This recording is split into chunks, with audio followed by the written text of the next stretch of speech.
show together. So we've done a double tonight. So we're not going to answer any questions or ask any questions to anyone else. All I'm going to ask the question to is Shaun. And tonight, all about the wild man, the fantastic bloke. He's up there with God. God bless him and look after him, and we love him. And we'll be up there one day with him, so he'll be looking after us. And Shaun, Shaun, can you just tell the people how you first got to meet the wild man? Yeah, so living in Widnes then, my parents moved from Appleton Village, which was more near the town centre, to an area called Farmworth on the Cronton side. And on this new street that I was on, 2 houses down was another kid called Shaun. And that became Hammy, who's we interviewed. He was on the podcast on Saturday morning. We did a 4-hour one. It's Wildman's cousin, Hammy. We did a 4-hour one, Wildman and Purple Aki stories on Saturday. Right. So I hit it off with Hammy, and Hammy introduced me to Wildman's oldest brother first. Right. And then there was about 5 or 6 of us. We were only early teens. Did you watch those movies, The Wanderers and The Warriors, Brian? Yeah. They were brilliant. Leave the kid alone. The Warriors come out to play. Yeah. It wasn't me. It wasn't me. He was shouting. Silas, who was shouting, wasn't he? Yeah. You dig it. Yeah. And you dig it. Yeah. So we sit one of our mates. Then we go in his house, and his parents had all these videos, and we drink Southern Comfort and watch The Wanderers and The Warriors. And we had this brilliant idea to form our own little American-style gang. Now, not like a gang with guns and stuff. We were just kids. So we decided on the name, The Sweats. The Sweats. The Sweats. Yeah. And Wildman's oldest brother was our leader. Now we were all like the same age, or 1 year above in school, or 1 year below. And Wildman was 2 or 3 years below me. I was in the middle of that age range. Yeah. So he all of a sudden started knocking about and trying to join this gang, the Sweats. But his brother wouldn't let him and used to send him home. And in the end, Hammy and I splintered off from the Sweats, and it just became this little clique of me and Hammy and Wildman. And then at the top of my hometown, there's a quarry. It's called Peck's Hill, and there's a quarry at the top. And there's fence around it, but there was a tree overlooking the quarry. And we called it the thinking tree. So we'd go through the iron railing, me, Wildman and Hammy, and we'd sit on the thinking tree as school kids. And we'd plan our lives. And we said to Wildman, "What are you going to do when you grow up?" And he said, "I'm going to go to prison. I've got red dots in my head telling me to hurt people." So I said, "No, you're not going to go to prison. I'm going to go to America, make $1 million in the stock market, fly you guys over, and we're going to get you a job as a wrestler, Peter. You won't have to go to prison." So that's how it all began. It sounded good. Where did you go from there? How did you get did you leave school virtually the same time, or were you through school all the way through? So I was in St. Joseph's Catholic School in Widnes. Right. It's called St. Peter's and Paul these days. And Hammy and Wildman were at Fairfields, which is a Protestant school. So Wildman, he just suddenly, from this little kid that was, a few years younger than us, suddenly grew bigger than everybody. Right. And he picked the school teacher up and put him in the bin. And after that, the teachers were so afraid of him, they had him outside raking leaves with the caretaker. Right. So that's how Wildman ended his school year. Now, on the other hand, I was at the studier, so 6 of us chose economics in my school, and the teacher started to give me classes of my own, explaining the Financial Times, all the numbers. So I got this weird interest in the stock market at a young age, started trading under the guidance of that teacher at age 16. And that's why on the thinking tree, Hammy was like, yeah, you know, with all this stock trading you're doing, you probably will be making all this money in America and flying us over. So that's what I did. Wildman did go to prison. Did you ever get in trouble as kids though with the police? All right. I got arrested when I lived in Appleton Village. Yeah. This was before I met them. And what happened was, the funny thing is, Brian, when I got back from Arizona in 2007, in early 2008, I did an event at a pub in my hometown. There was 2 DJs. Yeah. And one of the DJs came up to me and he said, "Do you remember me?" I said, "No." He goes, "I'm your first ever arresting officer." So the story is this: must have been about 12 or something, 13, and so Widnes is a chemical manufacturing town. Right. It's got all these facilities across Widnes and power plants and the granics where they recycle dead animals, and some strange smells come out of these places. So we broke into a warehouse when I was about 12, a chemical manufacturing facility. And we were just like playing around in there, nothing malicious. Yeah. We got covered in these chemicals, like blue colors and red and yellow. So the gang of us, about 6 of us, was walking up the street after breaking into this chemical warehouse, covered in yellow and red and blue. And the cop car pulls up, arrests us, takes us to the station, and they basically just tried to scare us straight. And they called, kept us in the cells and called our parents out. Yeah. Yeah. You couldn't exactly say it wasn't yours, could you? You covered it up. What was it like when you left school? What was your first job on the All right, so I left school for sixth form college, did A levels, maths, physics, and economics, and then went off to university and did business studies, which was also a lot of economics. Right. So Wildman went off to prison, and what you got to prison for? All right, he was told because we had become partners in crime at this point in Widnes. Yeah. Before he went to prison, we'd go to the pubs and tell the owner. We'd stand around the fruit machine, act all excited like we'd won the jackpot, and then we'd like, "What? It's not paid out!" And we'd go to the bar and demand the £3 or the £5 jackpot. So you're doing extortion. We went from pub to pub to pub, from town to town on the bus. And then at the end of it all, we'd go to chip shop, get our curry and rice, and we'd gamble a lot of it back on the fruit machines. But that was how we became partners in crime. So I go to America. Wildman ends up in prison because someone's told him someone's got some ecstasy. So he goes up to the guy, knocks him out. He didn't have any ecstasy. It was £5 fell out of the guy's pocket. He went to spend it at the kebab house, the £5, and that got him a crime of street robbery. It's a bad one, isn't it? Yeah. So he tried to be a taxman for the day. He was. Didn't work. He wasn't a very good taxman at that point. How did he end up in Ackland then? Because he said, I remember when I come on the show, he said, you said, I know more about you, Brian, than most people you said to me because the Wildman. Because he said, Wildman's you're his hero. And I went, I'm Wildman's hero. What do you mean? And he used to tell you the stories in the evening, even when you were in Arizona and places. He said he used to tell you stories about me. Long before we met you, Brian, there was 3 people, legendary figures that he always talked about, and that was you, Lee Duffy, and Viv Graham. Yeah. And even when he got out of prison, he gave me a book. It was Fight to the Death or something. Are you familiar with that one? Yeah, I remember. Viv Graham, Lee Duffy, and you're in that one, aren't you? Yeah. So Wildman didn't really look up to anyone.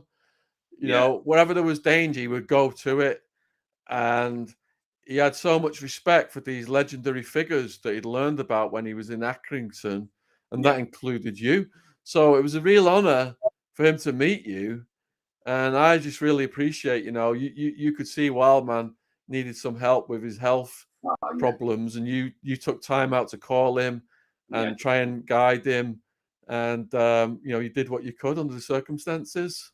Yeah, he was a lovely man. He used to phone on the phone. He was never nasty to anyone. He was always polite, but he could have a fight as well, couldn't he, in his day? Oh God, yeah. And like you say, he would have been brilliant as like a giant ace tax, wouldn't he, in the ring? Yeah. Like the baddie in the ring type of thing would have made a fortune. I know. It's a pity we didn't go down that road. You get that sometimes when you're big, gentle giant who can fight for fun as well. And he was a lovely person to be around. And every time we got there, me and him would sit together for an hour before we went on your show type of thing. Yeah. He said, I love it when you come and tell me. We'd talk about old stories about the jail because he was in the jails where I was up the North East. He'd tell me about certain lads and that. He was always laughing and joking. He was never miserable, was he? He was always up. Yeah. When we were having conversations, even when they were deep and serious, he would just crack the funniest comment in the world during the podcast. I look back at him now and I see his humor was just so sharp and just so dark and funny. It was really great. He was. So yeah. So what's his family like? Yeah. So he's got several brothers, and his partner in crime for a long time was Wild Woman. And we I don't know if you saw it, but we interviewed her for the first time a couple of months ago. See it? Yeah, she's a mad scouser. Tough. Man and woman, wild woman in the ring. In Arizona, they called them the Wild Ones collectively. Right. And some people were more scared of her than they were of him. Right. So the prosecutor in the criminal organization, she had everybody in order of seniority. And Wild Man wasn't number 2, he was number 3. Wild Woman was number 2. Right. Yeah.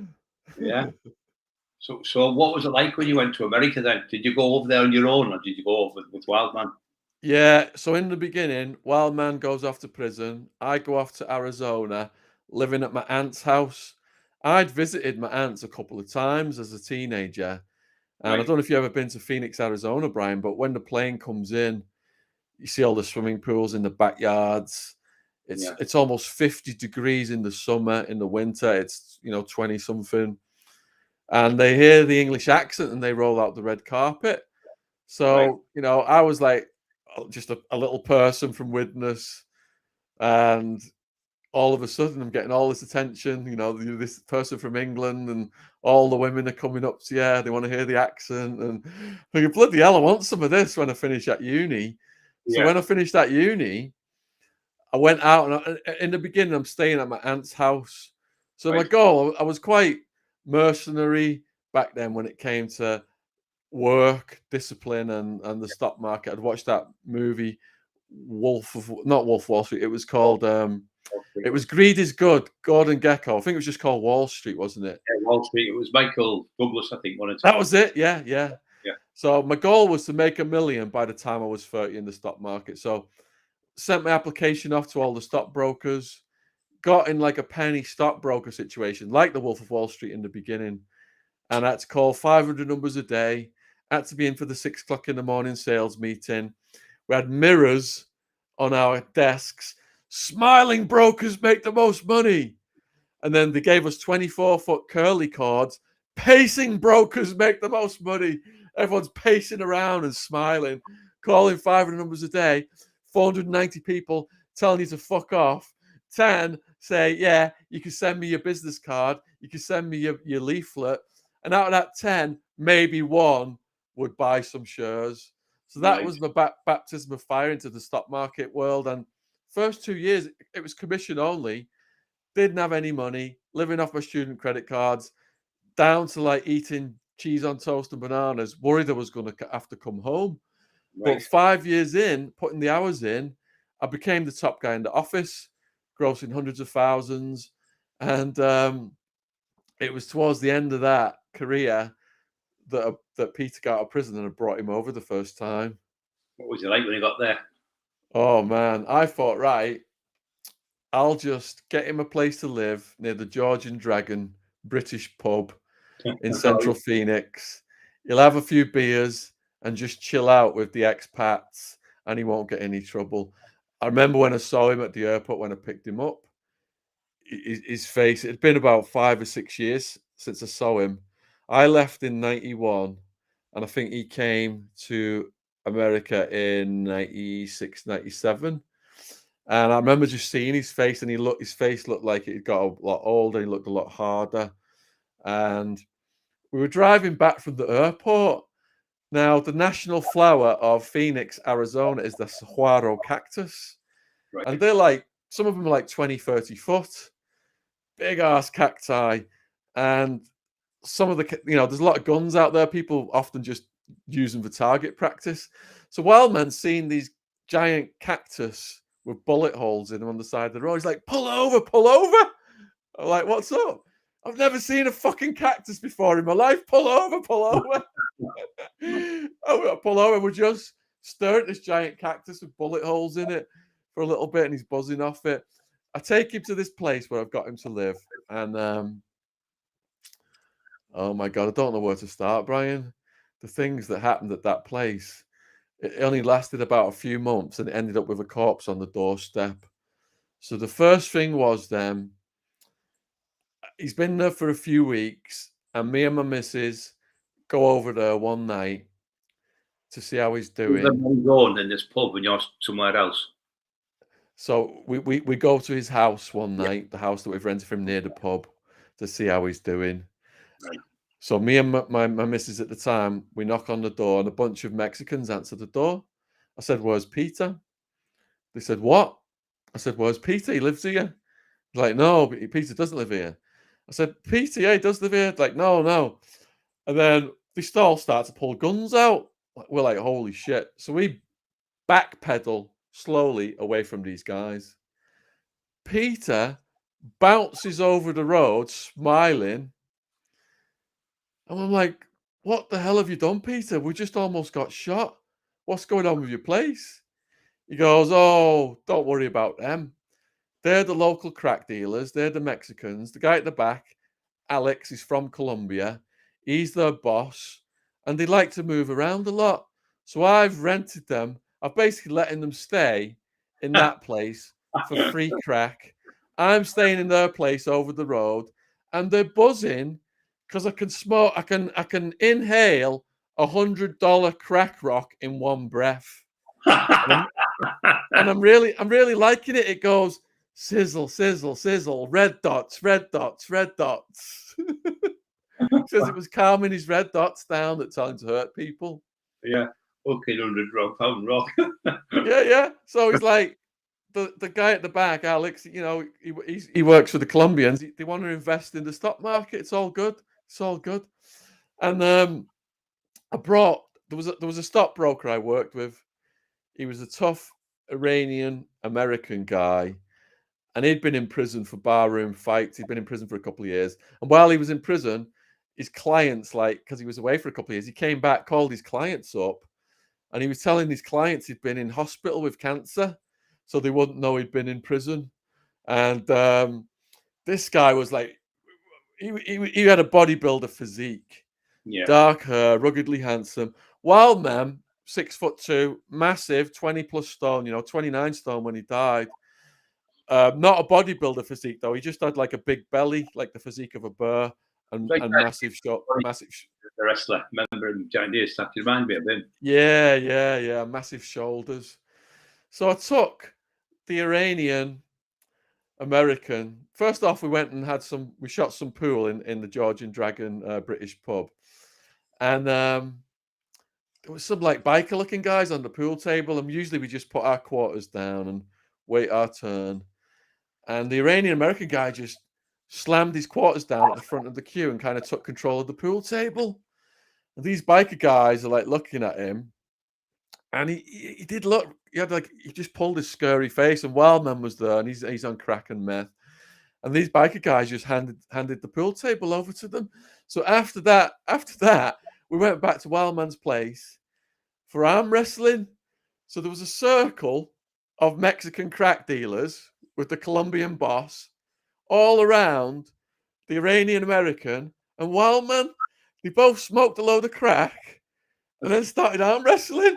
And literally, veins were popping out of their faces. They were just like locked like this for ages. And veins were popping out of their faces. That was an average night at Peter's new place. Yeah, he said it was mad. Absolutely mad. Absolutely mad. Wherever he went, he took control of the street people.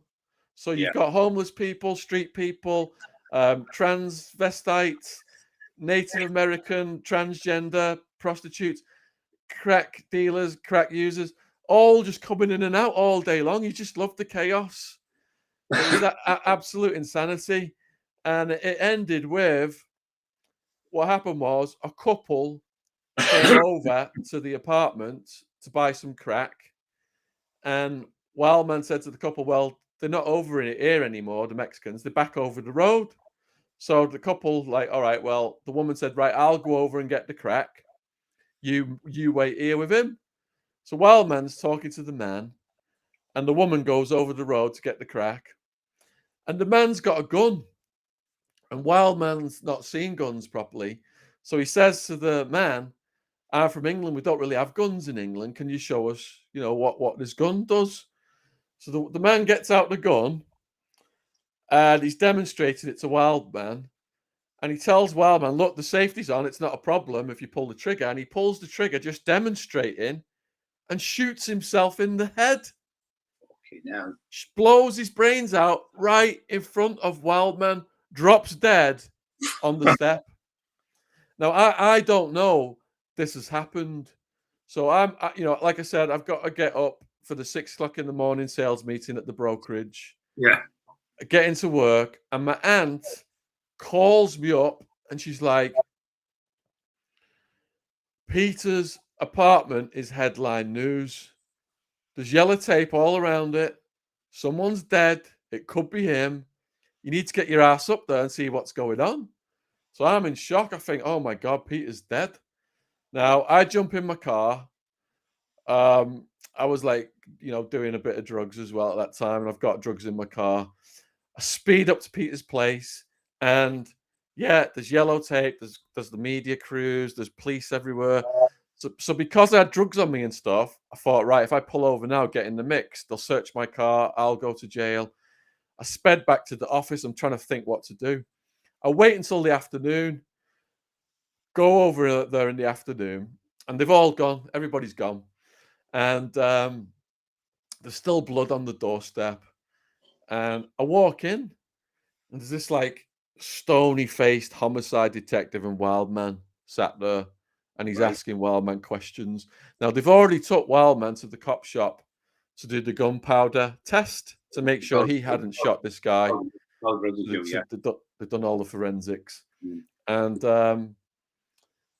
the homicide cop, he's like, who are you? Blah, blah, blah. I'll explain, I'm renting this place for him. He's just come over from England, blah, blah, blah. Now, I said to the homicide cop, because Arizona's crazy, Brian. When I arrived, there was a serial killer of cats who was shooting cats in their windows. Gangbangers. My aunt said if people drive past you at night and they've got no lights on, don't flash them to turn the lights on, because the gangbangers, it's a ritual whereby if you flash them to turn your lights on, they just shoot you. That's how one of the ways they join in the gangs. There was always serial killers. So I said to this cop guy, I said to him, this is one of the most craziest stories I've ever heard in my life. I said to the cop, you must see some dark stuff as a homicide detective. What's the darkest stuff you've ever come across? And he goes, the serial killer that's killing the joggers, because it was on the news, all these joggers were getting killed, these women, and their heads were popping up in Salt River. He was decapitating them. So the homicide cop said, we've kind of got him. I said, what do you mean you've kind of got him? He goes, well, we've got his DNA. He said that the serial killer was skull fucking the heads so hard that when he ejaculated into the heads, the semen was so deeply embedded into the skulls that when he threw the skulls into Salt River, the salt water didn't wash it out. So they got his DNA through the skulls. Lord bloody hell. Isn't that insane? Absolutely insane. So what happened to the cop then? all right, so the cop, like, he did all the forensics and all that stuff. And Wildman, when the cop left, told me, here's what happened. And he said he didn't want to live there anymore. He started to have nightmares. Right. So we moved him to the west side. God, this one. If the first one lasted, if the first one lasted, I don't know what it was, 3 weeks, 3 months. The next one lasts 3 days. So here's what happens. So Wildman, through these connections with the street people, ends up in this apartment on the west side. They're behind on the rent, and I fix that situation. I give the rental woman a check to fix the rent. And Wildman's in this place now. Now living there is 2 females, Wildman, and a bouncer from a nightclub down on Van Buren Avenue. He looks like he's a steroid head, blonde hair, Chippendale style cowboy, permed blonde hair, cowboy hat, talks like a cowboy, but he's also like claiming he's a gangster disciple. He's a member of the Gangster Disciples or some shit.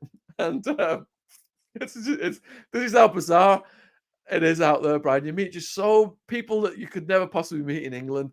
Yeah. So I'm thinking, all right, at least I found Wildman a place to live, but this guy and Wildman, this is not a good combination of people. So day 3, I get a call from the rental lady. She goes, Peter's been evicted.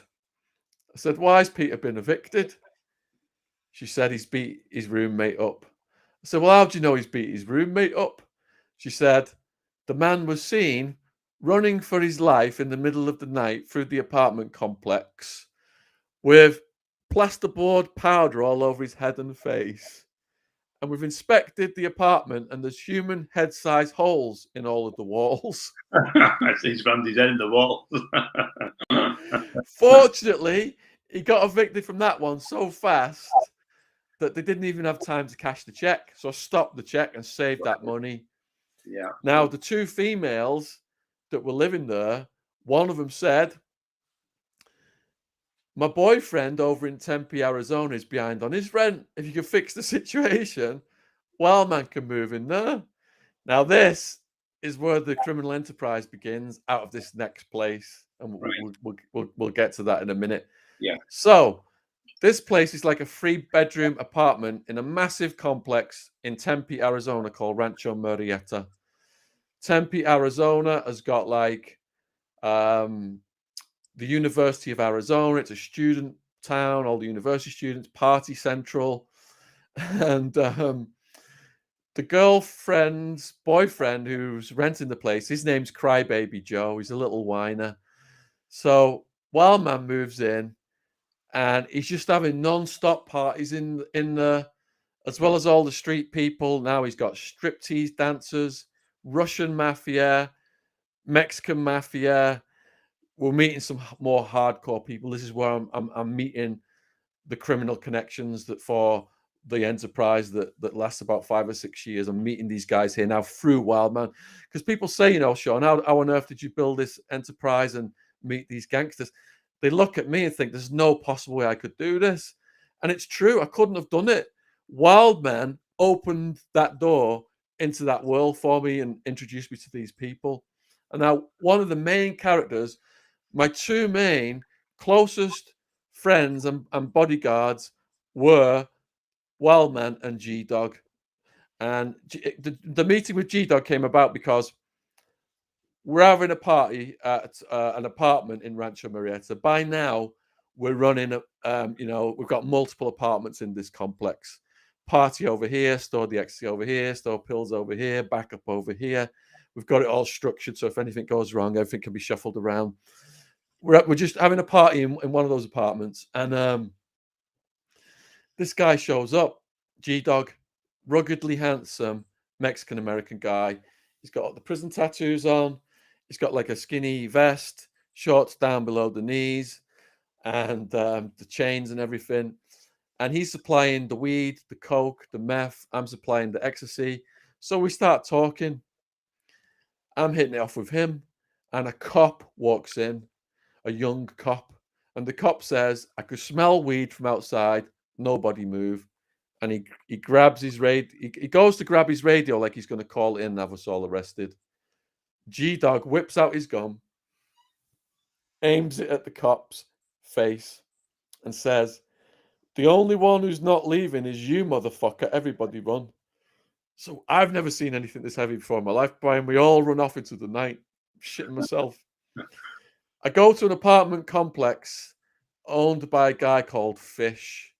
And I've got another big guy in there called Seth as well, who's dead. Was very close to Peter, who died a few years before Peter. They were both hammering the meth together.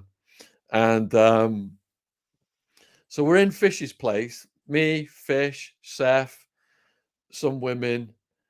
And Fish is like shitting himself. He's like, the cops are going to come. We need to flush the drugs. And we can hear sirens, helicopters coming, all this shit. All of a sudden, on the French window, bam, bam, bam, bam, bam, bam, bam. We're like, oh shit, what's this? Is it cops? We look out and it's G-Dog. He's like, let me in. Open the French window, let him in. And he completely schools us. So G-Dog says, close all the windows, close the blinds, turn the lights off, turn the TV off. Nobody make a fucking sound. If the cops are going door to door by now, and they did knock, he says, if the cops knock, don't answer. It looks like nobody's here. They don't have a warrant. They can't possibly get a warrant that fast. They can't just smash the door down. Yeah. So we did exactly what he said. The cops knocked. They went next door, and we protected them that day. Now, at the end of the day, G-Dog said to me, I'm really hot. I'm really hot in this area. And I'm like, well, look, I've got a house in Central Phoenix. Let's go over there. So I got him out the area. There was only one cop car left. Snuck him out the area, took him to my house over there, and we were playing pool for the rest of the night on crystal meth. Now, when I finally took him home, he said, look, Shaun, because you and your mates protected me, me and my brothers have got your back. I had no idea what that meant. So he takes me over to his brother's a month or so later. It's a house in Tempe. They've got all these showcased lowrider cars outside. His brother, shorter guy, no hair, mean face, looks up at me at the door, scowling at me. And then he hears my English accent and he's like, damn, you talk funny. I guess you are from England. Come in and meet my homeboys. So I'll go into this living room. All these massive Mexican-American guys. Same dress code, like the skinny vest, the wife beater vest, the tattoos, the chains. And they're all looking at me like, who the fuck is this skinny ass, English guy? All of a sudden, they've got slabs of crystal meth, slabs of cocaine, weighing scales, all kinds of guns in there. And they're looking at me like they want to eat me. A massive one swings a spoonful of coke into my face and says, snort this. And G-Dog's like, yeah, snort it. Got it. Snort it up. And his brother takes me into the back room, and I end up, that's how I got into business with them. I didn't even know who they were at that time, Brian. It was a couple of years later when they all got arrested and mugshots were on TV, and it published it that they were the heads of the New Mexican Mafia in Arizona, the most powerful, violent criminal organization in Arizona at that time. And the guy who actually shoved that spoonful of coke in my face, I can't say his name, but he was a hitman who was on a killing spree at that time. And during one of Wildman's arrests in Arizona, he put some work in for that guy. So that's how I ended up with the protection of the New Mexican Mafia, was through G-Dog and Wildman and us protecting G-Dog that day. Did you ever go to Mexico then? So, Mexico. Right. Mexico comes about, we're talking 97 right now. Mexico comes about 5 years later. Wildman, on that first visit, he gets deported for being a menace to society, and he's banned from America for life. Okay. He ends up unhousable. Everywhere he goes, he's destroyed. And so he's living with a striptease dancer under a tree in Tempe Beach Park with a Rambo knife and a baseball bat. And like I said, he always takes control of the street people. He showed up in this park with his striptease dancer and his weapons. And there was two guys coming around in the evenings and beating the shit out the homeless people and taking whatever they had. And Wildman just, gets up there with his baseball bat and just knocked their skulls in. So he became king of the homeless people in this Tempe beach park. But him and that woman were like Bonnie and Clyde. They were just going in shops and walking out with clothes. They were going in restaurants, not paying for meals. And that they just went on a crime spree. And the police nabbed them, put an immigration hold on Peter, and he got deported. And I did not see him again then for about another 2 or 3 years. While he was gone, I was building up the ecstasy ring. So by the time Peter came back, over here it was massive. 90, early 90s when we first got I got the very best of rave club in the northeast. We called the Eclipse, and we opened it up. It was just the first night. It was 30 people, but we've been in all these different jails and phone people in Liverpool, Manchester, and all that. 3,000 people at the club. Oh man! Coming in, but all right, Brian, I'm not trying to kill you and shoot you, but all right, I love you to bits. And next one, yeah. I used to take the guns off them at the door and put them in the cupboard, and the knives off and all the weapons. It was fucking crazy. And there were loads of people in there, all football teams, say Newcastle and Sunderland, just for instance.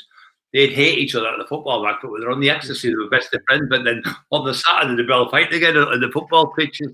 Crazy. Yeah. But it chilled the violence out, didn't it? Let me ask you this, Brian. First time you took ecstasy, what were you like? First time I took ecstasy was with Lee Duffy, and that was one of them biscuits. They were from Liverpool. I think they were like a brownie colour. And Lee took us out. We've been taxing a few places, a few fights. He said, "You can have half of this." And Terry Dicko was there, a few that was in the Havana club. So he broke it and put it in my mouth. Yes, it stood there. I just felt all weird. I thought, what the fuck's going on here? And then everything started like moving and jumping about and all that. And everyone was dancing about on the floor. And I was like, what the fuck's going on? And then I was cabbage. I couldn't move. I was like that. And Lee said, "You all right?" Lee was jumping about doing like, used to go down on one leg, and Teddy was doing the Cossack dance, and Lee Duffy, I was like, what's going on? But it just ended like a cartoon. So he took me out there, and I was cabbage for about 3 hours in this little type polo van, little Volkswagen polo van. It was tiny. It was me, I was 23 stone something, and Lee was about 17 stone in this little van. Wow. Car type of thing. And I was outside the pub waiting, anyway, come round, because you get cabbage on ecstasy, don't you? Once you come round, you're okay. And then I'm around and another one. Can you have another one? We're dancing. We're out for about 4 days. The Eclipse club we had in the Coliseum, because they were brilliant. But, yeah, they're really good. But I'm not saying they're good because people died and things happened. But the violence went down unbelievable on the streets where we lived. Everyone was at the raves off their head. They got on a Friday and Saturday. That's when the main violence was about, and it all calmed down. The police said it was less violence then than years now. It was an amazing vibe. It was a unique period of time, wasn't it? You'll never get it again. Never. Yeah. So with Wellman, then I'll give you why he had to go to Mexico first. All right, so it's 3 years after his first deportation that we agreed to bring Peter back, and he been on the phone, on board. I'm sick of being over here on my own, or like back in England. Well, all right. So now he's no longer with us. I can actually say what happened.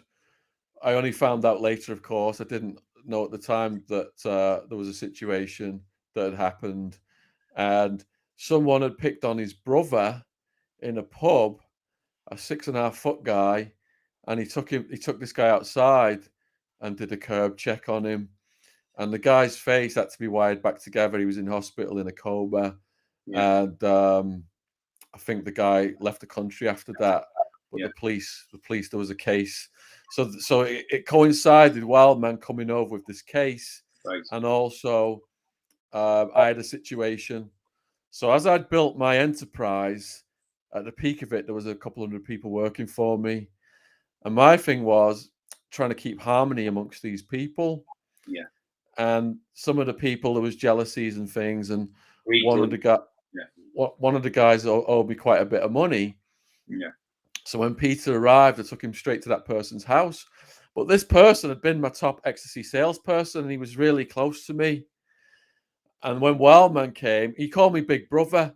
So there was me in the middle. There was Skinner, who was my top ecstasy salesperson, and then Wildman, who was Bigger Brother. And things seemed to chill out for a bit, but Skinner kind of got jealous because I was spending more time with Wildman than I was with him. So this rivalry developed. Now, Wildman got arrested again, and he was in a deportation prison, and Skinner schemed to the point whereby he had Wild Woman, because Wild Woman had been flown over by now as well. He had Wild Woman's apartment firebombed. So Wild Woman was near the window of her apartment when the firebomb came in, scraped her and everything, almost set fire to her. And then this Southside crew of gangsters showed up and said, look, we're friends of Shaun. Get in the car with all your product. We'll take you to safety. It was a scam, you know. They wanted to get in with all the product. Yeah. And Jacka. They didn't know who they were messing with. Wild Woman was like this crazy scouser. She's like, do I look like I just stepped off the fucking banana boat?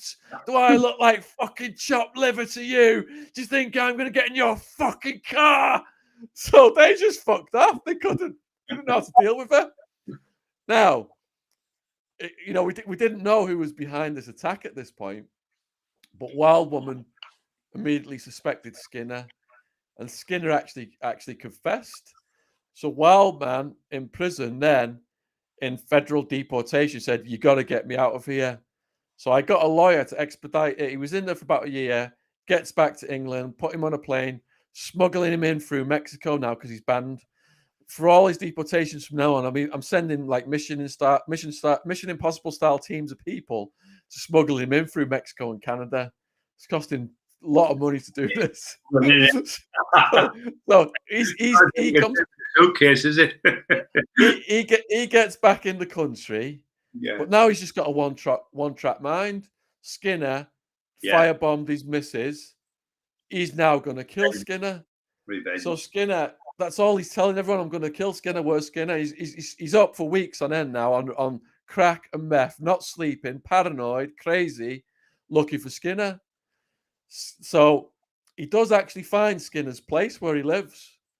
We've got another friend called Joey Crack. And Joey Crack shows up at Skinner's looking for Skinner. Wildman grabs him as he walks in, thinking it's Skinner. And Joey Crack, who ends up my cellmate later on, Joey Crack's also dead now. Most of my male friends from back then are dead, my party friends and people who are working with the dead. Joey Crack says, Wildman grabbed him. His eyes were so red, they looked like, you know, they were going to pop out of his head. He was just covered in sweat. And he's like, Pete, it's me. It's Joey Crack. It's Joey Crack. And he said he looked around the room and Wildman had every weapon known to humankind laid out.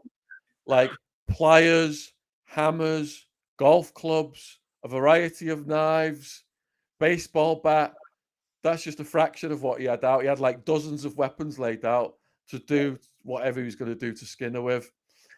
So Skinner got so scared at that point, he went to the cops and turned us in. And that's what started. For our case, there was 10 witness statements. But the most harmful one was Skinner's. Some of them were people who worked for Sammy the Bull, who also worked for us. Now, one of those guys was double dipping, and he took money from one of our customers and got pills from Sammy the Bull's crew. So she told Wildman what had happened.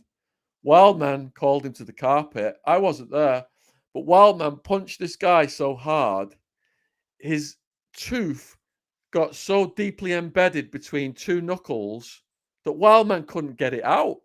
And Wildman hated having to go to hospital, but he had to go to hospital in this situation.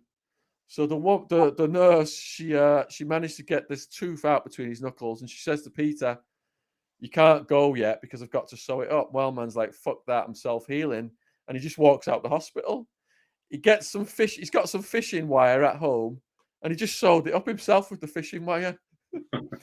So anyway, what Peter's now so hot in Phoenix, we've got to send him to Mexico because everywhere he's going, houses are getting blown up, houses are getting set on fire.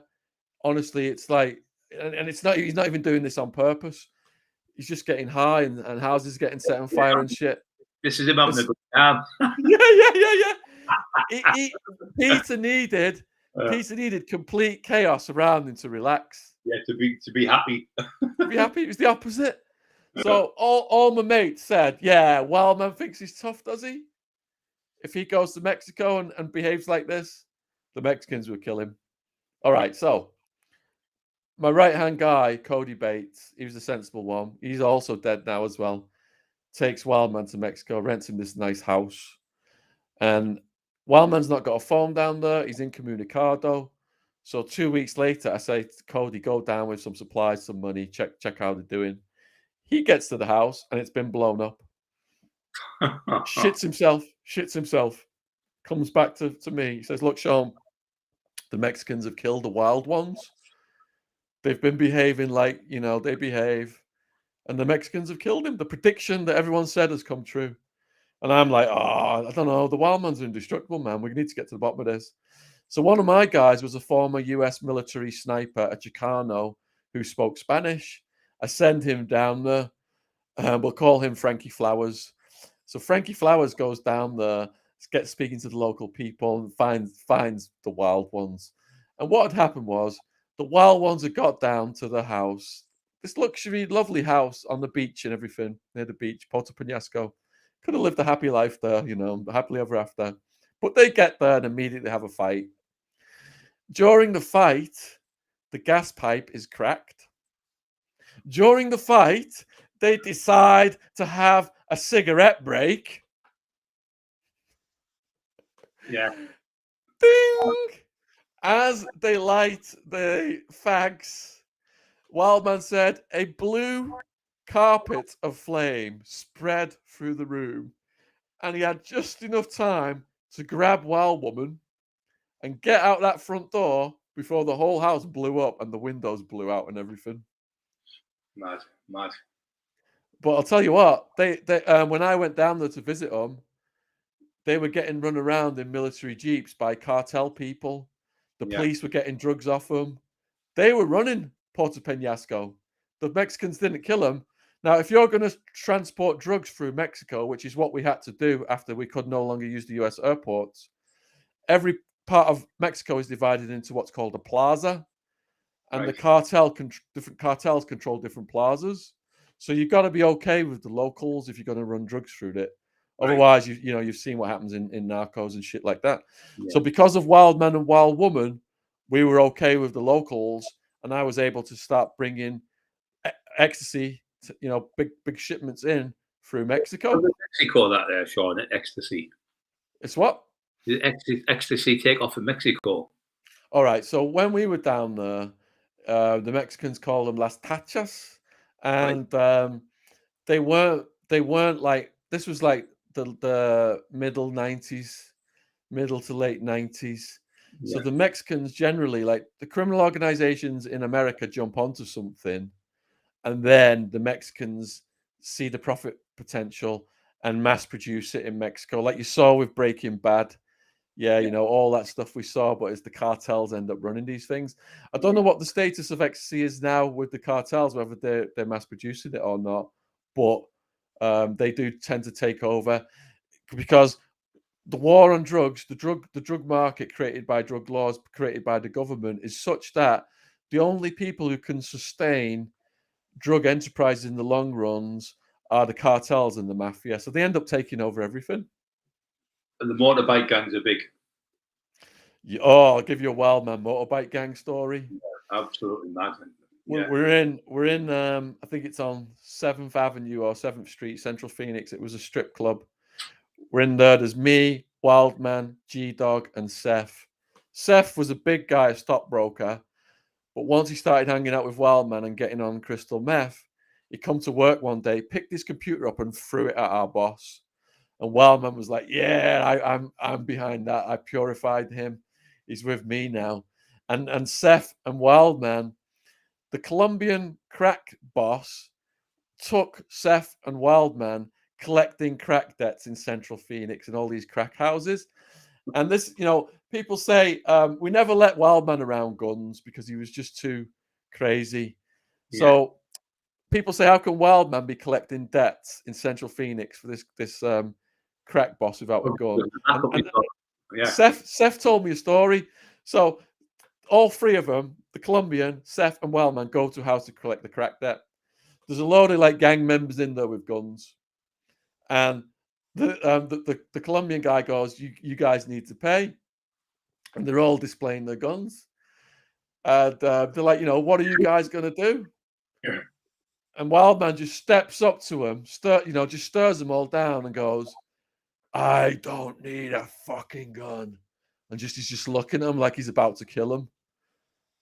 That's what he was like, man. They backed down. Yeah. There was a giant coming. I'll get back to the biker gang thing. We were in a pool bar, a dodgy pool bar that was like bikers and shit. And a giant comes in, like Andre, the fucking giant sized guy, not quite as big, but as tall, with the skinny face and the jaw and the teeth and everything. Wildman's going to do something. When his red dots kick in, his eyebrow goes straight up. And I'm like, for fuck's sake, Peter, don't do anything, please. And he's just staring at this giant. Walks up to the giant. He's been up for a week on crack and meth. Eyes completely red. Looks like the devil. This was during his first visit. Holds his hands out to the giant. And they lock hands. It's like, I'm Peter. The giant says his name. And then Wildman just won't let go of his hand. He goes, "If I were you, I'd be in the circus, you fucking freak." And he's looking up at the giant with these psychotic red eyes, and the giant's looking down with his chin. The giant goes, "What did you just say?" And Peter goes, "You fucking heard me. If I were you, I'd be in the circus, you fucking prick." The whole bar's watching, Brian. Yeah. They're like locked, and the giant's face is like, and they're locked like it's all going to pop off. And I'm like, oh, fucking hell, man. And the giant and Wildman, it just stopped. They were good. They were all good. The giant didn't want to go there. The giant starts telling us his fucking life story, takes us outside to show his car. He had a specially made car, Brian. He was so tall, he had a specially made car, and his seat was in the back, so his legs could stretch all the way to the pedals. Yeah. And he gave us his number. He said he would go debt collecting with Wildman. Can you imagine Wildman and like this almost 7-foot giant show up at your door? Where's your money? Where's your fucking money? All right, back to the biker story then. This is it's me, Seth, Wildman, G-Dog, and we got some women with us. Biker bar. And it's like a topless one. Business people in there.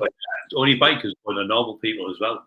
No, this is Central Phoenix one. So there's a few little like businessmen and normal people in there. But all of a sudden, it just fills with bikers. Right. It's not the Hells Angels, it's the Dirty Dozen. And these are like Vietnam vets, scars down their faces. Yeah. And there's literally 20, 30 of these guys. There's like 4 of us. Wildman's eyebrow goes up. We're like, no, Peter, no. Look at these fuckers, they've got guns and everything. And Peter was like starting to like just make weird noises and yell things at him. We basically had to drag him out of there. Mad. I couldn't have done it with G-Dog and Seth. Drag him out of there because he had no fear, Brian. No fear of anything or anyone. Whatever the challenge was, no matter how big. In fact, the bigger the challenge was, the bigger the danger. He was drawn to it like a moth to the flame. Yeah. Like excited him to think. Excited him. I can excite. I can do this. Almost gave me a heart attack, but excited him. So what happened then after that? Did you end up in Mexico? All right. Living there. They're down in Mexico. They're living in Mexico, Wildman and Wildwoman. This is the end of it now. The end of everything. Yeah. And what happens is it's just before 9/11 actually. Did you think in your head that the cops were on you or not? Yeah. My lawyer, a female, she said to me, I've got a connection in the DEA, and they're onto you. And I'd met a woman, fallen in love with her, and she'd already taught me out the trafficking. So it's no longer importing the ecstasy. I thought I got away with it. I was naive to the statute of limitations. So Wild Man and Wild Woman have just blitzed Mexico up, and they've got to come back now. We bring them back just before 9/11, and that's when Wild Man's on the hunt for Skinner. Things are just out of control. Skinner's gone to the cops. There's 10 witness statements. I've quit the trafficking. I'm living with my missus. I'm like studying Spanish in college, and I think I've got away with it. And it's May 16th, 2002, when bam, bam, bam, bam, bam, bam on the door. It is, don't you? Yeah, I look through the people, blacked out. I wonder whether it's taxmen or it's people. Yeah, it's actually the cops. So I look out the window and I see it's the cops. Entire complex is completely surrounded. SWAT team, boots coming up the outdoor stairs, go into the bedroom. I say to my missus, we're like, all right, what we're going to do? Better let them in. We're walking through the living room, and boom, door just flies off the hinges. Hands above your heads, get on the ground, all that shit. They yank me up. The detective yanks me up by the cuffs. He's like, English, Shaun, you're a big name from the rave scene. We've finally fucking got you. So I start yelling to Claudia, I'm exercising my right to remain silent, love. I'm exercising my right to remain silent, love. They grab me and throw me down the outdoor stairs.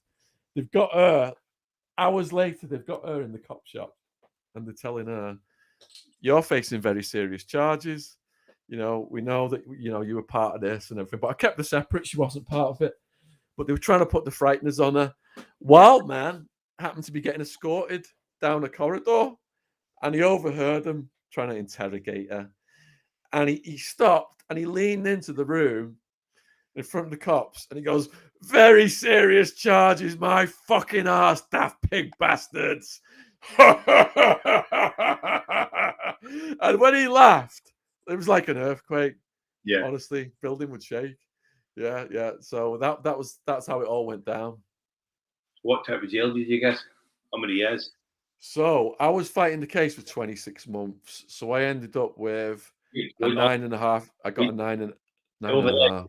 Jail over there, did you? Were you in jail? My bail was $750,000 cash only in the first year, and then it was raised to 1.5 million in the second year. Wild Man's bail, I think, was about $500,000. So he signed a plea bargain at the end of the first year. He got like an 8-year sentence. I got the highest sentence, but because of all, he signed for higher felonies than me. And because of his prior convictions, he ended up serving about a year longer than me. Right. I fought the case for 26 months. I used a New Mexican mafia lawyer, actually, because they said, if you ever get nicked coming from our house, call this guy. And he was great. He was a loophole lawyer, and we became a united front. So over 100 people arrested in my case. Only 4 agreed to cooperate. In Sammy the Bull Gravano's case, those guys got arrested a year or so before our group, and all 57 agreed to cooperate, because this is how tight-knit we were, but also because of the legal strategy. So we had a lawyer who did a united front. All the others mostly had public defenders. So my lawyer kind of led the case, and we guided everybody else. But did you do much time in jail then? What did you do? Yeah, I did 6, and Wild Man did about 7. In the jail, what was it like compared to? Have you ever been in jail in England? No, only visiting. What was it like? All right, so have you watched the movies like American History X? Yeah, I've seen them, yeah. All right, so first off, I'll tell you a Wild Man story as we arrive at the jail. We've all got arrested, the first group, 13 of us, half men, half women. We get to the Madison Street jail, the Horseshoe. We're in this van, and all the new arrestees are outside the jail. So these are guys who've been in fights with the police, people who've been tasered, people who are high, gang members, and they're all like pretty pissed off, serious people. Our women start getting out the van first, our female co-defendants. And all these guys who are waiting to go into jail start yelling at the women, get your tits out and all this shit. So I'm looking at Peter on the van, Eyebrow goes up. Oh fuck. So, and Wild One was there as well. She's getting harassed by these men. We're getting out the van. Wild Man's on the top step. You got a redneck cop yelling at Wild Man to get down off the fucking van. He refuses to get down. He stands on the top step. He's got like a Viking's beard at this point. And he looks at all the men in the queue. And he goes, "You fucking lot disrespecting our women. We're all going to be behind those walls together in a fucking minute. And I'll have any fucking one of you. Any fucking one of you." They all, unless you shut the fuck up right now, they all shut the fuck up. They all shut the fuck up. Yeah. So that was how we went in. Now we were in this horseshoe for a couple of days, and they classified me and Wildman to medium security in the beginning to Towers Jail. The prosecutor put a do not house together on us. So Wildman went to one tower, I went to another. So in the beginning, people don't know I'm with him. So but in the end, they find out pretty quickly, and that's what helped me. So I go in, and the Nazis come up to me right away, the Aryan Brotherhood. They're like, "Hey, we want a word of you. Get in that cell over there." So these guys have got swastikas, SS lightning bolts. One's got a tattoo of Hitler on his chest over a gas chamber, things like that. Yeah. I'm like, fucking hell, man, this is real. So get in that cell over there. Go in the cell. They're coming behind me. The door's almost closed. Biggest one gets in my face. "What are your charges?" So I'm new to this. My charges are like conspiracy, crime syndicate, continuous criminal enterprise. I have no fucking idea what any of this means. So I say to them, "I don't know what my charges mean." Not a good answer. Now they've got me against the wall, like about to fucking twat me. "What do you mean you don't know what your charges mean? Are you a chomo? Are you a chomo?" I don't even know what chomo is. Crying at this point. Fucking child molester. So in the end, now my Banged Up Abroad episode shows this scene, but it doesn't show what happens next. I pulled out my charge sheet and showed it them. So they're reading my charges, and they like what they see. They see $750,000 bail bond. They're like, "Damn, who do you guys kill? Are you the mafia or what?" I'm like, "No, ecstasy, raves, blah blah blah." But quite quickly, they found out I was with Peter. In the mass and in the services, we could like so many from each building could go, and Peter's hugging everyone and throwing people around and shit. So I never got in any trouble. Nobody tried anything that first year while Peter was with me. What was the food like? Oh, the food, man. Fucking hell. It was Sheriff Joe Arpaio prided himself. One of his favorite quotes is, "It costs us more to feed our police dogs than our prisoners." You know what? When I was in Durham, I said to the Home Office, I've written to Douglas Hurd, I said, "How come it's £2 for a dog and £1 for a human to feed?" What's what I want. Yeah. It costs us more to feed our police dogs than our prisoners, and our police dogs are working for a living. That was one of his favorite quotes. So breakfast was moldy bread and green bologna. Green bologna is like this sausage meat. It's got like a green shine to it. Yeah.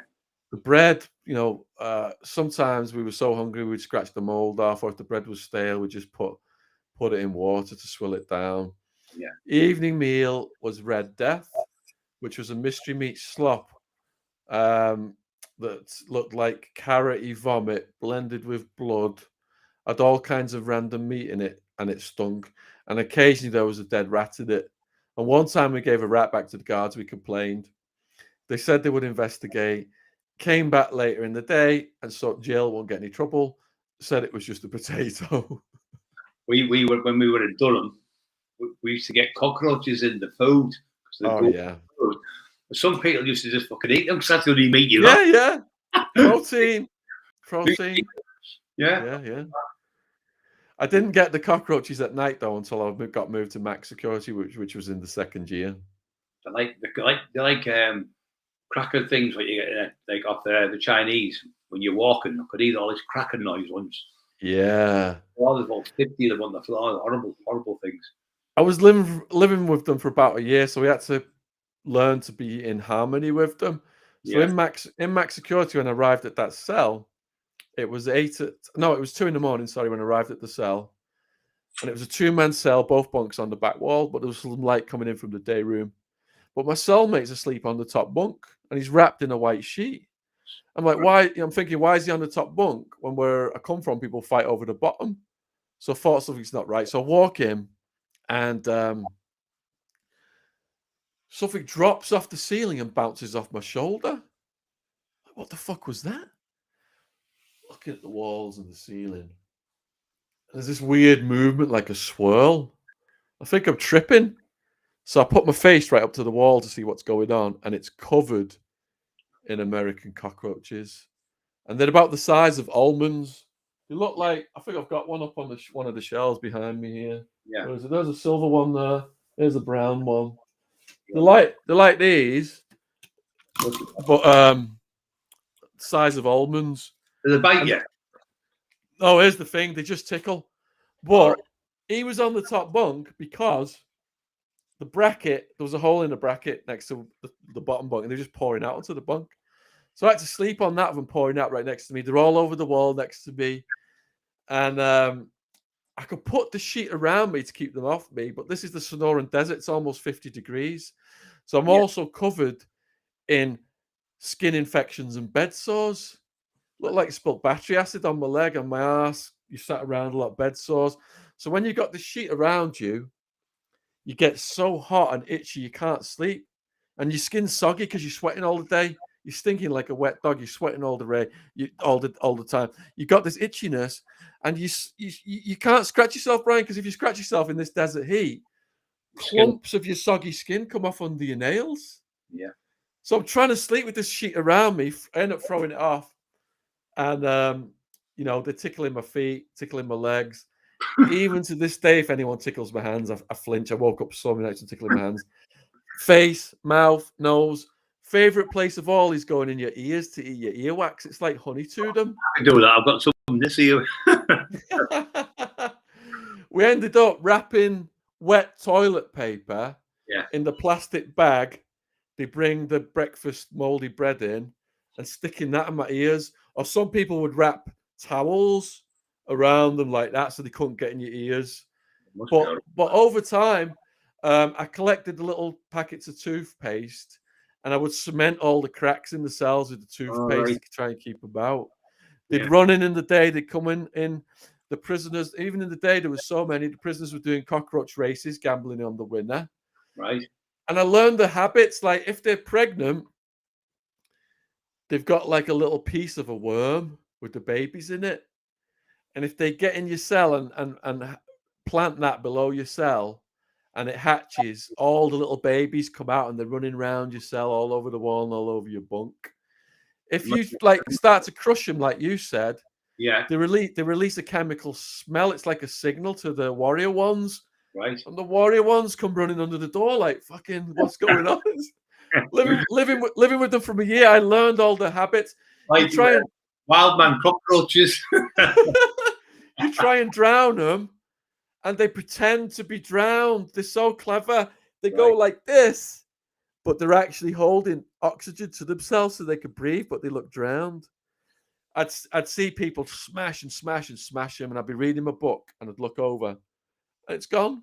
An hour later, it's gone. It's reformed and just run off.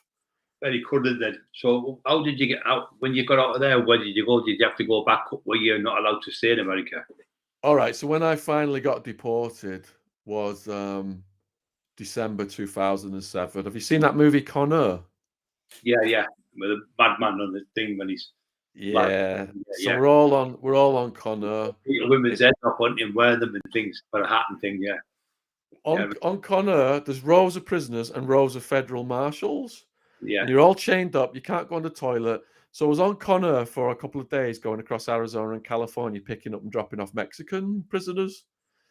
Then they put me on a flight from LA to Gatwick. And if people go on my YouTube channel, put Shaun Attwood. No, Shaun Attwood, Heathrow. My parents show up, and I'm all bugged out, looking all snubbly. My eyes look shell-shocked. And I'm hugging my mum and my dad and sister and everything. And thank God for that. It's over. Oh, my God. They took me straight for Indian food. What was your thoughts when you landed at home? Just can't wait to get home eating in a decent bed. Yeah, just to see my mum and dad and my sister and give them a hug. I went for Indian food. I ordered chicken tikka masala, but I got the gag reflex from the Red Death that had the dead rats in it, and that's why to this day I've stayed vegetarian. Yeah, But just to be able to walk down a high street and buy a banana was yeah. like the heights of ecstasy for me. Well, people I've met in the jail, even the jails here, they're like kindergarten now. But years ago in the 80s, when I first went, you used to go in, you used to have to piss and shit in a little bucket and slop out. So yeah, somebody that's one year, everyone had their gastroenteritis. The whole wing stunk of poo, absolutely fucking stunk. Everybody had the shits, and you couldn't go to the toilet. I used to hold it in, mate, to go to the toilet. But what I used to do, oranges, pee in the bucket, and put oranges in to try and stop the smell, because the ammonia produced off your urine after so long. But terrible, inhumane it was. What it was like in Durham then. There was the cockroaches, there was the rats. And then there was the horrible prisoners. Yeah. It was mad, but the worst prison I went in was Liverpool, Bolton. I was in my cell and I was doing a letter, and I went, "What the fuck was that there?" A rat about 2 foot long ran past me window. Holy shit! I don't like them as it is. So, and yeah, there's fucking rats in here, and the screw come to the door. I said, "Big fucking rat just passed the window." He said, "Oh, there's loads." He said, "I said, why don't you get a rat catcher?" He said, "He's in here doing for beating his wife up." Oh shit! The windows shut on the night, and then the end after that. Yeah, horrible. Yeah. Yeah. Wow. What did you decide to do when you come home then? All right. So my first year, I was like a bit institutionalized still. I'm living at my mum and dad's house. I'm just trying to get my head back together from everything. I'm on the dole. Yeah. Did you feel when you got out, when you've been in for ages, is it all right if I go to the toilet? Is it all right? Were you asking for things like that? Oh my God, Brian, on the flight home, Yeah. I put my hand up in front of all of the people on the plane. Yeah. And asked the female cabin crew member permission to go to the toilet. Yeah. Because that's been institutionalized, isn't it? And there, because you've been there that long, it's like being at school. Yeah. Water, please, get everything. Yeah. It's terrible, isn't it? Yeah. So just like trying to adjust mentally to everything and get my shit together took about a year. When I come out, everything was like when I was getting a lift off someone home, because I got a visit on the Saturday, and then so we stopped. It was a got put in the block. I was fighting. I got put in the block. That caused a riot in the jail. 176 prisoners sat down on the yard in Durham, and they went on the roofs.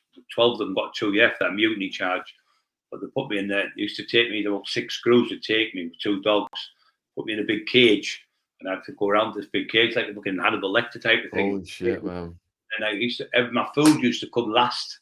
I used to always wonder they were putting like Actel in the food and stuff. Found out that I was sleeping all the time because it was that big. I was huge at the time.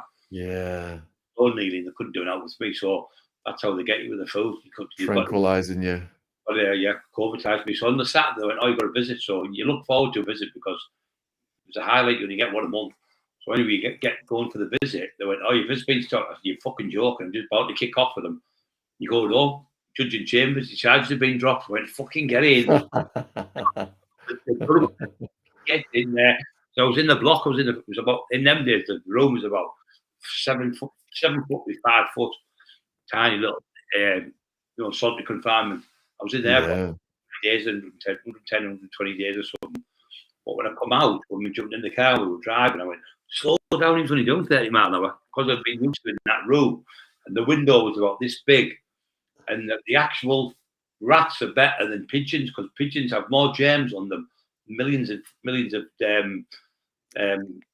fleas and stuff on them. So the pigeons would lay all the shit and everything all over.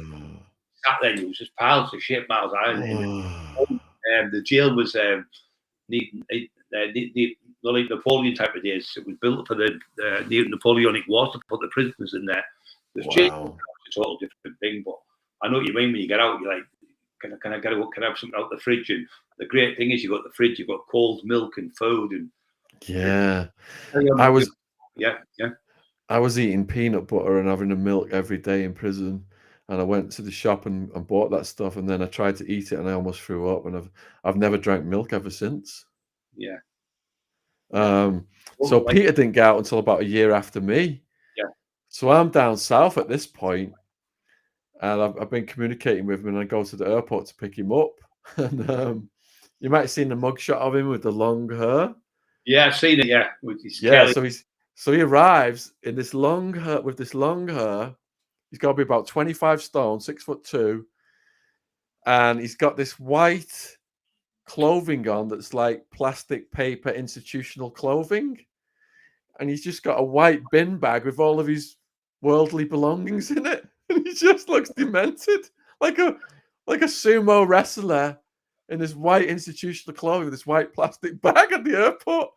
So I've brought him like liters and liters of cider as he requested. So we go outside, and he just like glug glug glug glug glug glug glug glug glug, and then all of a sudden we hear Peter Mahoney report to such and such a desk. Peter Mahoney. We're like, oh fuck, time to go. So we get him. He goes off to the North End to meet his brothers in Hammy, and that was how he got back. So he settled in, and then as I'm visiting, he's telling me all these prison stories. I just start saying, Peter, you need to start putting some of these stories on YouTube. Let's start. We would just sit on his sofa and just bust out my little camera on a tripod. Yeah. And that's how it began with him on his YouTube, how to make prison hooch, how to make a prison beanie, what happens if you lose in a prison fight. You saw his nose was pointing over here when he got back. That's how to lose in a prison fight. And if people are watching this on the Wildman playlist on my channel, there must be a couple hundred videos now, all of his stuff. It's he still lives on in all his videos. Yeah, he's there. He's great. So so did you do the studio together, or did you just decide to get the studio and I did that you separate? So what happened was, in the beginning, I'd started the podcast down south. I got a studio down here in Guildford. And as it expanded, we got a studio up in Liverpool. Yeah. So I'm doing podcasts out of both studios. Wildman's doing his home, we're doing the home videos with him on the sofa. But then I'm like, Wildman, you should start, coming in and interviewing people with me. And he was just an absolute natural at it, Brian. You talk, you just go above, tell you something, you just piss yourself, laugh, wouldn't you? Piss yourself constantly. Look. You fucking tell me I can't remember where I'm at with you. You tell your joke. Yeah. You're laughing, but he was funny. I can go, do you want one, Brian? I said, no, you'll fucking probably kill me if I take one off you. But he had humor. He was always laughing and joking. Yeah. And I think with people like you, Brian, I think gladiators recognize gladiators, don't they? Yeah. And then you've got that chemistry then and that mutual respect. And I saw that with you. Yeah, and other people that we interviewed out of Manchester, some big gangsters out of Manchester, Darryl. Well, it's like these people who call you names or whatever. They're all little nobodies, but the big guys who can fight and ones who can say things, you have respect for each other. You meet each other. You got Newcastle, you got Sunderland, you got Liverpool. All the top fighters seem to all shake hands. Like you said, the gangsters in America, they're all, oh yeah, this is Johnny, such and such. They all have respect for each other. Yeah. Well, she said, he said, you can't be bothered with all that rubbish. It's just nonsense. I just think people should get on with their own lives, get up every day and be happy they're alive. Because like poor Wildman's not here. One day you're not going to be here, so just get on with your life and just be happy and don't call people and just get on with it and don't believe what other people say. Just get on with your own life. Life's where your life and be positive every day. Get up, be positive. Because if you look for negatives, you will be negative. You just, That's it, and it's fuel amongst all the chaos and the madness out there. That is fuel that inspires us just to keep producing great content. Yeah, same as yourself. You're never coming back. You just take it on the chin and move on. You don't let it. Once you start arguing back with people, that narcissistic fuel, if you cut that off, there's nothing to argue. You can't argue with someone if you're not talking back. So you're contributing to the argument by arguing back with them. So just don't talk to them. And just life. That's the best thing you do. So, it's up to you. Do you want to do a bit more? Yeah, I'll just say a little bit about Wildman's funeral. Then I know on previous interviews I talked about it and I broke down, and it was you, Brian. Yeah. I think on a conversation with you, you said to me, Peter doesn't want you to be upset anymore. He wants you to move on. I appreciate you saying that when I was at that low point in my life. So Wildman's funeral, then, you know, Wildman, I put a video out saying Wildman needs help and hospitalization. The reason I put that out was Wildman had never ever in my entire life heard fear in his voice. And I had a conversation with him whereby he said to me that he had had difficulty breathing. And he said it in a tone, a vocal tone of fear that I'd never ever heard. Yeah. So I thought something's not right here. That's why I put that video out. Now, because he's a warrior, he put a brave face on it. He was saying, you know, it was the pandemic. Old people need the bed spaces. He didn't want to clog up the hospital when the old people need the bed spaces. And I'm like, Pete, you need to be in fucking hospital. And even when we were doing interviews together, there was fluid leaking out of his legs, Brian. That's right. I was there. I remember because You were there. I said that's called weeping legs. He said, "How do you know that?" He said to me, "Fucking hell, that's what you need to do is go home, lie on the bed, elevate your legs so the fluid goes back into your torso, because that's what it is. It's coming out the torso, out your stomach, and thinking it's going into your legs. And that's what happened. Because his legs were all soaked and wet. I thought, what the hell's that? That's called weeping leg syndrome. That." And Do you remember what he said? He said it's what. You're right. How the fuck did you know that? I said, no, everything about the human body. He said it's just water. I'm going to bottle it. It's going to be Wildman water. I'm going to bless people with it. But when I Googled it, it's a fluid out your blood, isn't it? And it's a sign of a very, very serious situation. Yeah, it is really serious. You should have been in hospital from day one when he had it. But I said, right, well, you just got, I said, do you want me to come down and stay with you for a couple of weeks? Me and Emma. We'll bring the dog and that, we'll stay with you. We'll all be all right. Or do you want to come and stay with us? No, what I'll do is I'll come in a couple of weeks' time, I'll come and see you. And he kept putting it off. But I said, listen, there's don't embarrass with us, you know. I said, stay with us as long as you want. And kept phoning him up and that, making sure he was all right. And he'd be with the dog and stuff. It was a very sad day when we had the news. Yeah, so he was doing podcasts up until a couple of months before his death. And what happened was I got a call saying that, I think it was from Hammy, saying that he'd passed in the night and he'd been rushed to hospital. They put a mask on his face. Apparently the mask had slipped off and he had multiple organ failure. Oh. Now, I was told that when I was on the way to film a podcast. And I just went into complete shock and did the podcast and interviewed someone. Like, I didn't understand. My brain couldn't comprehend that he wasn't there. When you're in shock, people think you've been called out of there, but when you're in shock, you don't know what's on. It's like stare at the distance, like you've been drugged. You know, you don't know what's happening. Yeah. Type of thing. And then when you're like that, it's the worst thing is because that's like the raw shock. And when you're like that, when it does hit you, that's when you really, really, really hurt you.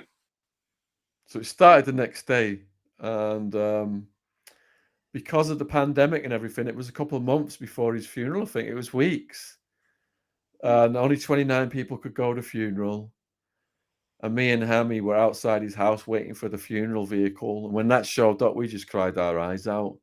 Yeah. And then the funeral procession went past Peck's Hill, you know, where the thinking tree was up there. We cried our eyes out again. The service was absolutely lovely at Farmworth Cemetery. There was a professional funeral orator. A woman got in and kind of told Peter's story. It was almost like in a book format, but his life story in about 30 minutes.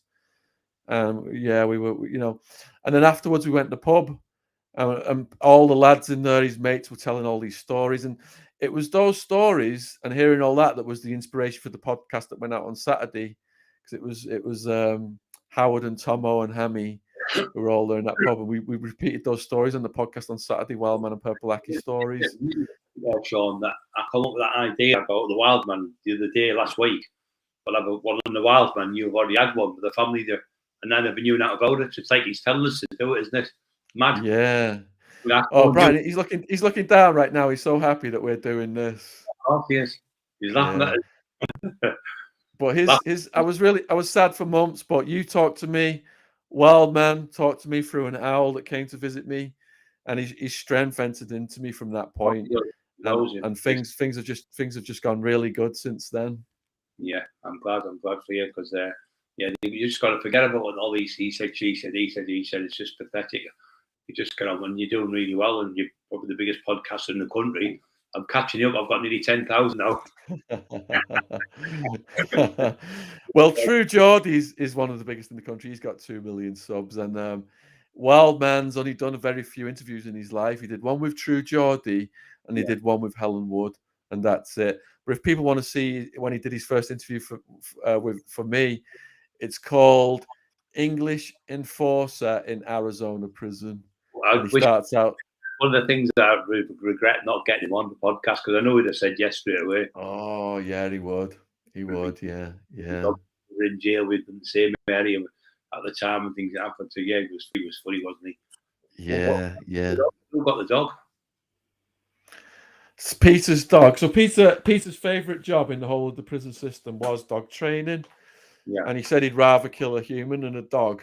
I would. He loved dogs. And when he got out, he had his dog.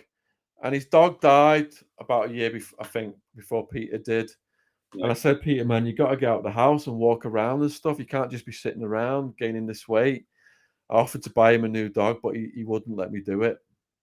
You get attached to them. They are family, and they're so loyal and loving. And when you're down, they can smell the adrenaline down on you. You can smell that you're not very well. They come over and cuddling you, and you can feel the dog. There's so much love off them, and they're they're just amazing things. But when they go, it's unbelievable. It's just like they are a member of family. But when you're a fighter like that, and myself, you've got big hearts with kids. You've got big hearts with dogs and animals. Cats, animals being hurt anywhere. Yeah, so I had no idea what a bigger following he gathered, because it was trending on Twitter for several hours. R.I.P. Wildman. Yeah. So a huge thank you to everybody out there for the love and support for Peter. It was great. I put a little one on for him. I broke down a little bit in it. I couldn't, compose myself all the way through it. Yeah. He'd probably be the same for us, but he's up there. We know he's safe, and he's in a better place than us, mate. Definitely, yeah, he's right here. Yeah. There he is. There's a big guy. On True Geordie, that was taken. Yeah. So really appreciate this, Brian. If anyone's watching this on my channel, when this finishes, I'll put all your links down there. I'll urge people to go over to your channel and subscribe and check out your stuff. Thank you very much. That's great. Well, thank you, Sean, for today, mate. We'll come pop down and see me never one day when I could walk properly and everything. So I'm still struggling. My hands still not opening properly. So it's going to be another maybe 3 months before I'm fully fit. Maybe a little bit longer. But they told me I wouldn't walk for 3 years. So I decided I'll walk the first day. I got out of bed and only walked 2 steps, but I thought in my head I can walk now. So mentally I thought I'm not paralysed, but my hand was paralysed for months. Both hands I couldn't have, and it was a mess. But Emma. He's Emma, just popped in to see you. Sean, yeah. Hey, Sean, you all right? Yeah, we're still live. Do you want anything to add, Emma? No, carry on talking. I've got something in. Yeah, if there's anything else you want to talk about, it's up to you. Yeah, I'm done. Let's. I'm just going to tell the viewers then that all your links will be down there in the description box, and to check out Brian's channel. And Brian, I wish you speedy recovery. And anytime you're welcome on the podcast to do more episodes. So just let us know. We'd love to have a meal out with you guys, and just like have a nice day. Get well messages and all the people out there for the get well messages. But the Taxman 2 book's getting done now, halfway through, and they also train the bride Cockerill, as you know. I know about training. So the Salty Fitness we did with Charlie Bronson sold 125,000. So wow. So we've got 2 books now getting written as we talk. So yes, thanks for everyone for joining the Taxman show and Shaun Attwood. We love you a bit, Sean. You keep your head up. If you ever need me, I'm only a phone call away. Okay, brother. Cheers, Brian. Much love and respect. Good night.